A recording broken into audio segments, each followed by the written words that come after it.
Okay, so hello and welcome back, Quest. I am so sorry to everybody who did show up for our IG Live.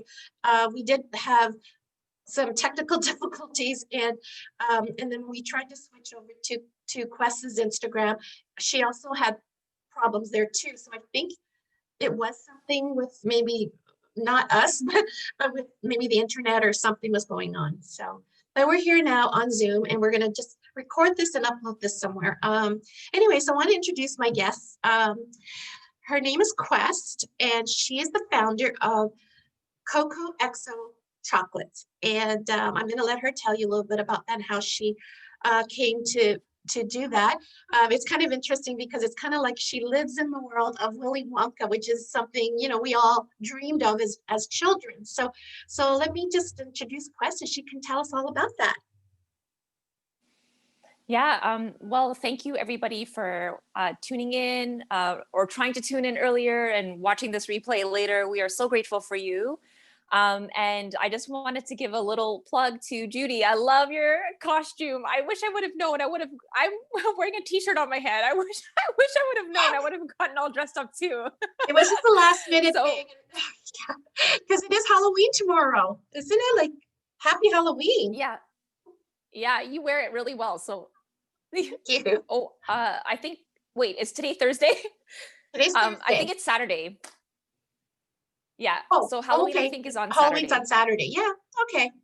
Yeah, but this is Halloween week. So anyway, this is what costume is this? I don't know. I'll let you all decide.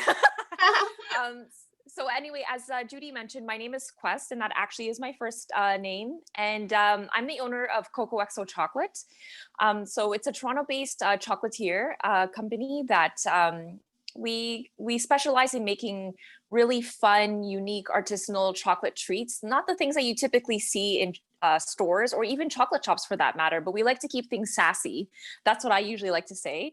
So we like to create these really fun and exciting chocolate experiences that also give people comfort and remind them of their childhood at the same time.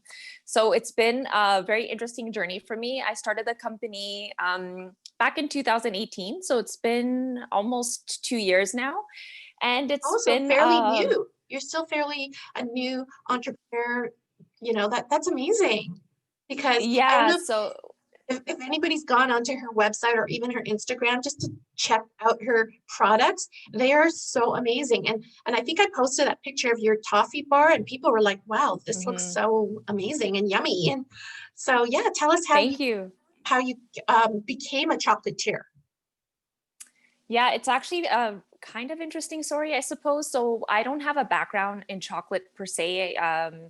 I did my Bachelor of Commerce and then I ended up getting a master's degree. So 2 degrees under my belt, and yet I'm a chocolatier. But it's all good because I'm doing something that I love. And what I really love is just running my own business. And I get to It's play with everybody's chocolate for a dream. living. I mean, working with chocolate and eating chocolate every day. Well, I don't know if you eat Yeah. it every day, but Oh, well, I do. It's becoming a bit problematic. But anyway, not a yeah, bad so problem it's to been, have.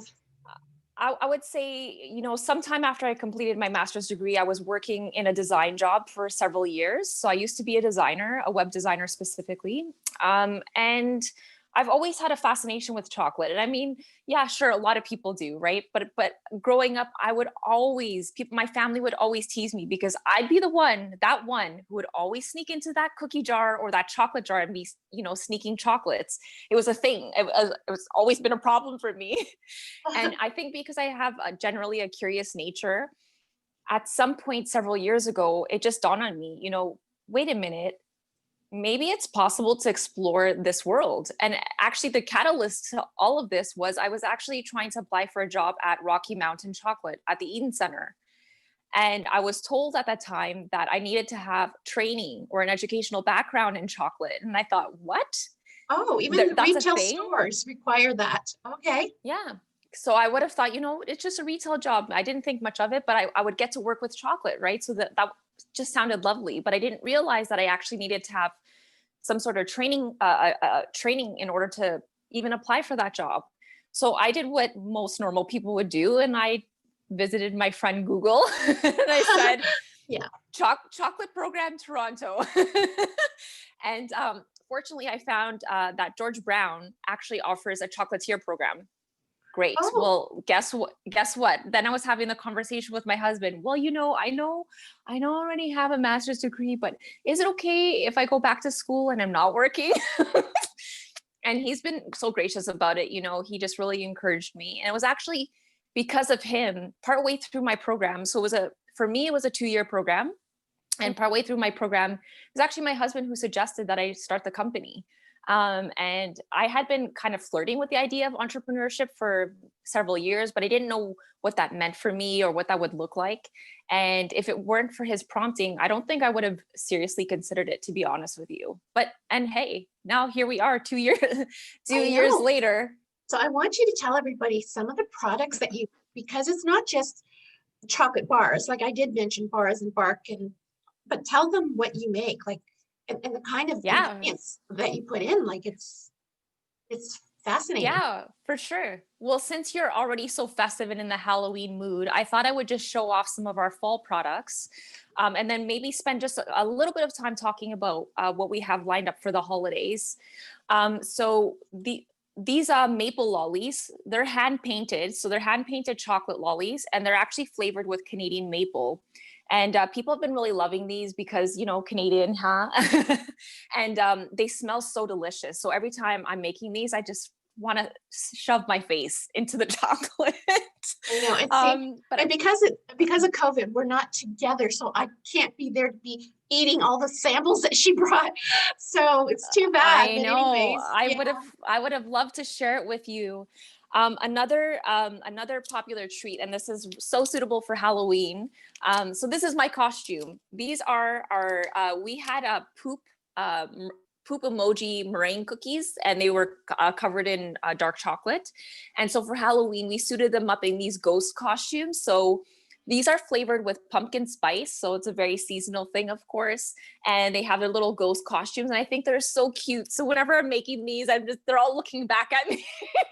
And I just have to always have a little chuckle. It's amazing how kids love these poop emojis, right? Like they just love the look of them, or I don't know, the whole idea of poop, and adults too. And I think another thing that a lot of people might be interested in, I don't know if you'd be able to see it. This is just a small sampler. So these are our hot chocolate bombs. And they're single serve. So they're mini bombs, and they come in white hot chocolate, regular hot chocolate, and pumpkin spice hot chocolates. So the different colors mean different flavors. And currently we're selling these in packs of 6. So you'll get 2 of each flavor, or if you want, you can get 6 of one particular flavor. Hey, it's up to you. You do you. So these have been really popular. And I think the top search on our website currently is for these hot cocoa bombs. So lots of people have been interested in those. I think another seasonal treat that is popular right now, but actually in truth, popular all year round, is our citrus poppy seed bar.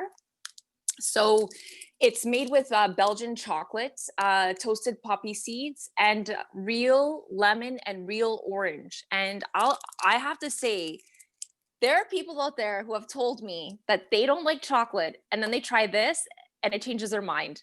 Wow. And I'm just so grateful every time. So I'm really excited about some of these things. And the citrus poppy seed bar in particular is something that we've recently submitted to the International Chocolate Awards. So we're waiting to see if it did in fact win a prize after all, or who won the prizes, which companies won the prizes. So I'm waiting with bated breath to see if any of our products did in fact get any prizes. We submitted two chocolate bars. Yeah. Make it or get shortlisted or something. Yeah. Wonderful. Yeah. So we'll see what happens. And then of course we have a whole range of things lined up for the holiday season. We're hoping to release them in the next coming weeks. And some of these things are so fun. I mean, I personally can't wait to start making them and playing with them. It's going to be so good. I'm genuinely excited about our holiday lineup. Wow, that's amazing. Okay, so tell everybody, where can they buy your product? Is it like just online, or can they go to some stores, or so where can they find your product? So there are a few options for those of you who really want to indulge in, artisanal chocolate that is sassy. You can find us online. We have an online website. It's at www.cocoxo.ca. We do a lot of hand delivery. So you'll, just to ensure that your chocolate arrives safely and unmelted and uncracked and in one piece as it's meant to be. So there's that option, but there are a few options around the city where people can pick up our chocolates.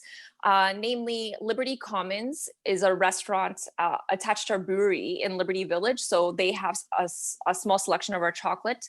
As well, there's Death in Venice Gelato, kind of in the West Endish. They have a whole host of really fun gelato flavors, but then they also sell our chocolates as well. And there's another company, for now they're an online market, they're called Toronto Market. So I believe on Instagram, they're Toronto Market Co.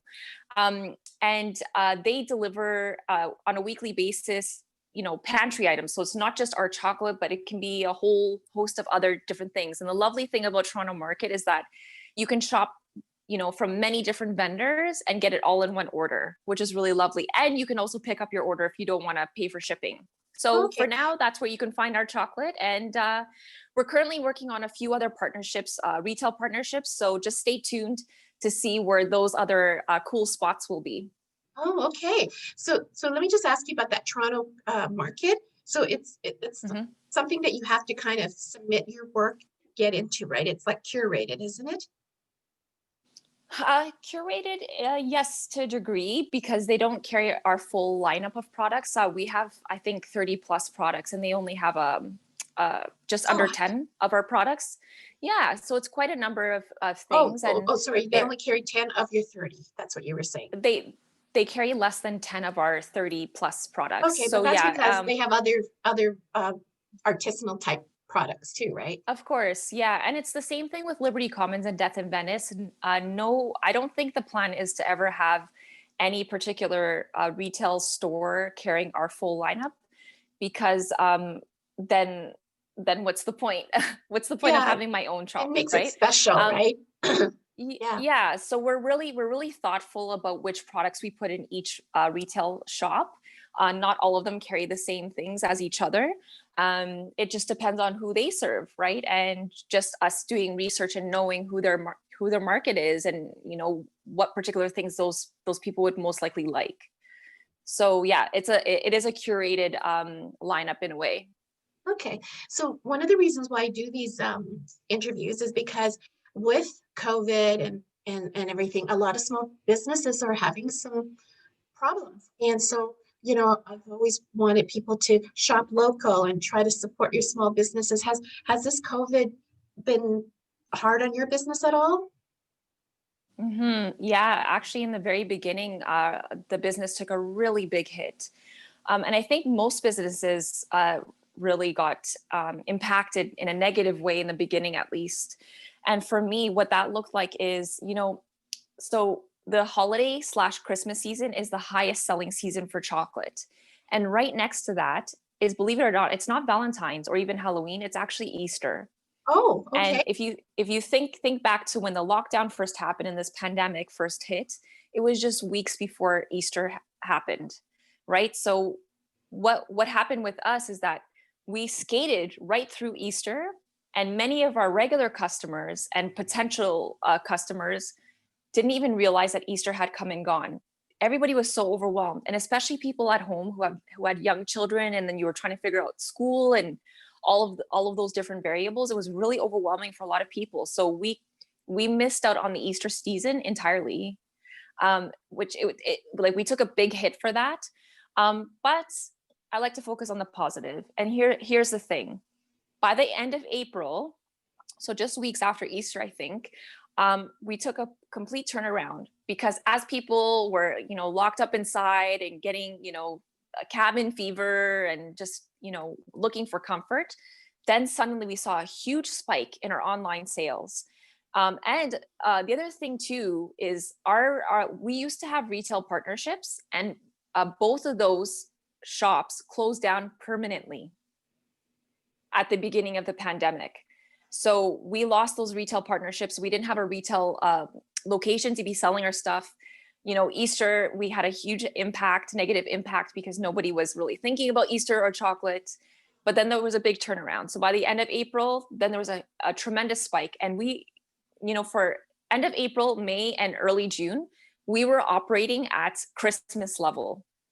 Just to give you an idea. So like the revenue that we earned in that period of time was at the level of Christmas, which is our highest selling season. So it's been interesting. And then I think what also has been a little bit complicated is over the summer, with our really warm weather here in Toronto, we actually had some unfortunate incidents where our chocolate melted before it arrived. So when the person opened it, and it was meant to be a gift too, it was a chocolate soup, which was a real heartbreaker. So of course, at that point, we still hadn't had any retail partnerships where people could go and pick up the chocolate. So we were sending it out by post, and it was very complicated. It was very messy and a big heartbreaker. So it's been challenges here. There have been challenges here and there, but I'm in a way grateful for all that this has forced me to do. It's, this pandemic has forced me to even consider doing IG live sessions, and I'm an introvert. So normally I wouldn't do that stuff.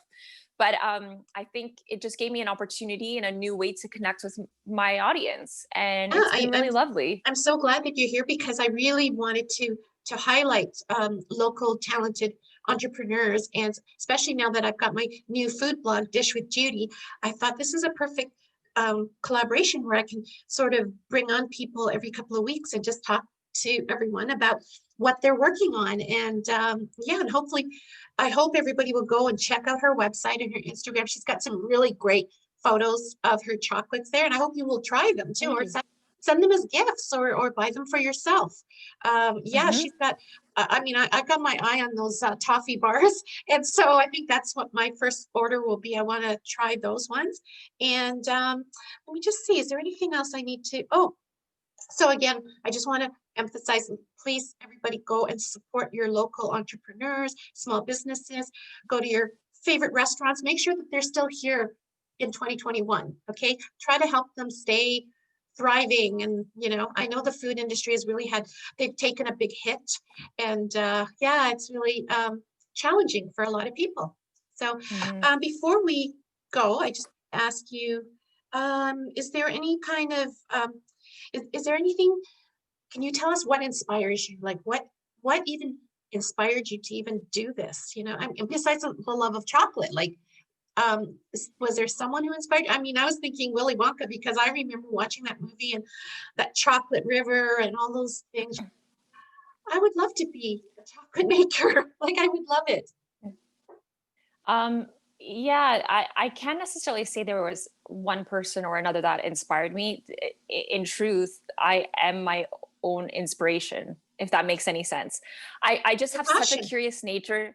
Yeah, I just have such a curious nature, Judy, that my mind is always thinking, oh, but what about this? Or what if I try this? Even if it means me switching career paths entirely, I'm relentless about it. I'll just do it. And so I'm not really taking much time to stop to look left or right and see what other people are doing, or to get inspired by other people per se. In the chocolate industry, it's more just these wacky ideas coming to mind, me thinking, okay, well, but what if I do this? Let me try it. And then here we are. Yeah, no, that's great. So everybody, remember to check out, is it www.cocoxo.ca? Yeah, cocoxo.ca. You can even drop the www and just write in cocoxo.ca. You should be brought right to the website. And if any of you ever have any questions, feel free to connect with me on Instagram. I'm at Chef Cocoxo. On Twitter, Instagram, and Facebook, all with the same handle, and would love to connect with you. And if you have questions about chocolate, or just, pairing ideas, or how to make something, hey, I'm here, and I would love to connect with you. Collaborations of any kind. Yeah, please contact Quest. And I'm so glad I met you. You know how we met? We actually met on a speed networking, kind of like speed dating, but a speed networking event. Yeah. Canadian Small Business Women. Right? Back in the spring, yeah. Yeah, that's where we met. And I'm so glad I got to talk with you, and have a great Halloween. And everybody, thank you for watching. Yeah, awesome. Well, thank you so much, Judy, for having me, and so grateful for that. And also wishing everybody a safe Halloween. And just echoing what Judy said earlier, please be supporting your local businesses, even if it means supporting other chocolatiers and not me. Hey, I don't care. You just go out there and support local business, okay? Exactly. Okay, bye everybody. Bye.